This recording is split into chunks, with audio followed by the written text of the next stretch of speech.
राशीचक्रातील 7वी रास आहे तूळ. तूळ राशीचा स्वामी हा शुक्र आहे. या राशीवर वायू तत्वाचे वर्चस्व तसेच बुध, शुक्र आणि या शनी ग्रहांसाठी मित्र मानले जातात. तर सूर्य, मंगळ आणि गुरु हे त्यांचे शत्रुग्रह आहेत. तूळमधला शुक्र हा विशेषत्वाने विचारात घेण्यासारखा आहे, कारण वायू तत्व आहे. बोलकी प्रवृत्ती आणि बुद्धिवादी लोक म्हणजे तूळ राशीचे. स्वतंत्र विचार, स्वतंत्र आचार अशा या राशीची धारणा आहे. ही रास पाहता न्याय देवता हे यांचं रूपच दिलेलं आहे. काही वेळेला तडजोड वाढते, पण काही इथे बघताना या तराजूला काटा नाही आहे. एकाच बाजूने झुकते माप देणारे सुद्धा हे लोक या राशीचे दिसून येतात. तूळ राशीला शनी मात्र उच्चीचा असतो. कर्माला पुढे घेऊन जाणारे हे लोक आहेत. त्यामुळे काम हेच कर्म, कारण अति विचार तसा आचार. अनेक ठिकाणी व्यासपीठ गाजवायला या लोकांना आवडते. सगळ्याच ठिकाणी वावर असतो. या राशीच्या लोकांवर नवीन फॅशनचा लगेच प्रभाव पडतो. या लोकांना गाणी, संगीत, नृत्य आणि चित्रपटांमध्येही विशेष आसक्ती असते. या राशीच्या लोकांना सुव्यवस्थित महागड्या वाहनांमध्ये प्रवास करणे आणि फॅशननुसार कपडे घालणे आवडते. या राशीचे लोक त्यांच्या कार्यक्षेत्रात सतत बदल करत असतात. या राशीच्या लोकांची बौद्धिक पातळी उच्च असते. ते कल्पनाशील असतात. तूळ राशीचा स्वामी शुक्र असल्यामुळे या राशीचे लोक कामजीवन आणि भोगप्रिय असतात. तूळ राशीच्या स्त्रिया सुंदर असतात.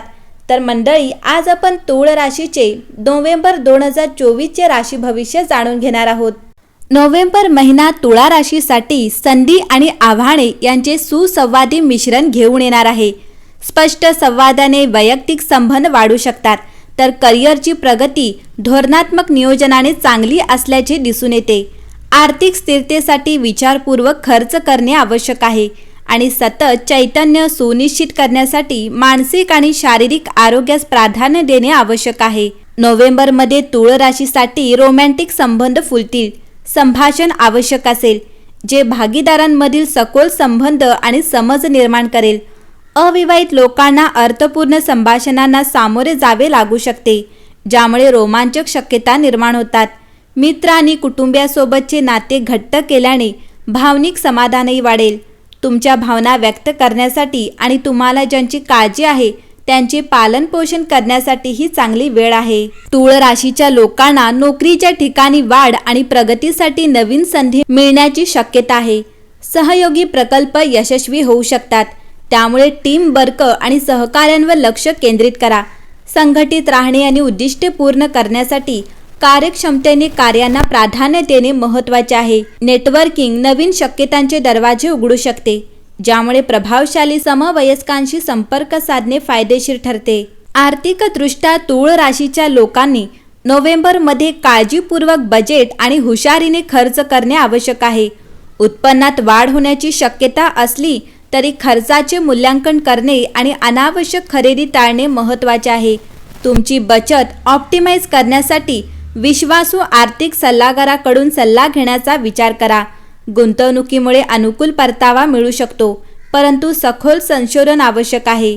या महिन्यात तूळ राशीच्या लोकांनी शारीरिक हालचाली आणि विश्रांती दरम्यान निरोगी संतुलन राखण्यावर लक्ष केंद्रित केले पाहिजे. नियमित व्यायाम आणि पौष्टिक आहार यामुळे तुमची ऊर्जा पातळी आणि एकूणच आरोग्य वाढेल. मानसिक आरोग्य तितकेच महत्त्वाचे आहे. तणाव कमी करण्यासाठी ध्यान करणे यासारख्या सरावाचा विचार करा. जास्त काम करण्याबाबत सावधगिरी बाळगा आणि तुमच्याकडे विश्रांती आणि स्वतःची काळजी घेण्यासाठी वेळ आहे याची खात्री करा. या महिन्यात तुम्ही वैयक्तिक आणि व्यावसायिक जीवनात नेतृत्व क्षमता दाखवाल, ज्यामुळे तुमचे व्यक्तिमत्व प्रभावी होईल. आत्मविश्वासाचे रूपांतर अहंकारात होणार नाही याची काळजी घ्या आणि नम्रता ठेवा. नोकरीच्या शोधात असलेले लोक यावेळी नवीन संधीचा फायदा घेऊ शकतात. विशेषतः जे लोक नोकरी शोधत आहेत किंवा काही प्रक्रियेतून जात आहेत त्यांना लाभ मिळू शकतो. व्यवसायाशी संबंधित लोकांसाठी हा काळ चांगला राहील. विशेषतः जे लोक लेखन आणि अध्यापनाच्या व्यवसायात आहेत त्यांना खूप चांगला काळ जाईल. आत्मविश्वास आणि कौशल्य संभाव्य नियोग त्यांना प्रभावित ठरेल. काही जुन्या रखडलेल्या प्रकरणांमध्ये तुम्हाला सुधारणा दिसू शकते. जमीन आणि मालमत्तेशी संबंधित प्रकरणांमध्येही तुम्हाला दिलासा मिळेल. आर्थिकदृष्ट्या हा महिना स्थिर राहील, विशेषतः रिअल इस्टेट किंवा वाहने खरेदी करण्याच्या योजनांसाठी.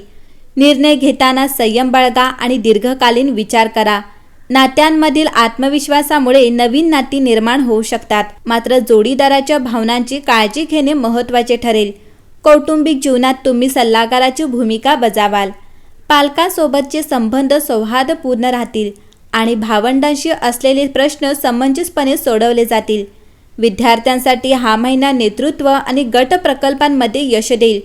आरोग्याच्या दृष्टिकोनातून आपल्या डोक्याची आणि हृदयाची काळजी घ्या आणि तणाव टाळण्यासाठी ध्यान करा. जुन्या गोष्टींबद्दल विचार केल्याने तुमचे मन अस्वस्थ होऊ शकते, परंतु जीवनातील सकारात्मक पैलूंकडे लक्ष द्या, यामुळे तुम्हाला फायदा होईल. या महिन्यात तूळ राशीच्या लोकांनी तुम्हाला तुमच्या ठिकाणी गुप्त शत्रूंपासून सावध राहावे लागेल, कारण ते तुमच्या कामात अडथळे निर्माण करण्याचा किंवा तुमची प्रगती डावलण्याचा प्रयत्न करू शकतात. या काळात तुम्ही कोणाशीही सैल बोलणे टाळावे, अन्यथा तुमच्या प्रतिष्ठेवर परिणाम होऊ शकतो. व्यवसायाच्या दृष्टिकोनातून महिन्याचा मध्य खूप शुभ असणार आहे. या काळात तुम्हाला मागील गुंतवणुकीतून लाभ मिळू शकतात. जमीन आणि इमारतींच्या खरेदी विक्रीची इच्छा पूर्ण होईल. महिन्याच्या उत्तरार्धात करिअर आणि व्यवसायाच्या संदर्भात केलेला प्रवास अत्यंत शुभ आणि लाभदायक ठरतील. समाजात जवळच्या मित्रांमध्ये तुमची कीर्ती वाढेल.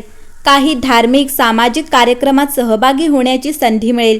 एखाद्या विशिष्ट कार्यातील कामगिरीबद्दल तुमचा सन्मानही होऊ शकतो. प्रेमसंबंधांच्या दृष्टिकोनातून नोव्हेंबर महिना सामान्य राहणार आहे. तुमचे प्रेमजीवन सामान्यपणे चालू राहील आणि तुमच्या प्रिय जोडीदारासोबत तुमचे प्रेम आणि सामंजस्य वाढेल. वैवाहिक जीवन आनंदी राहील.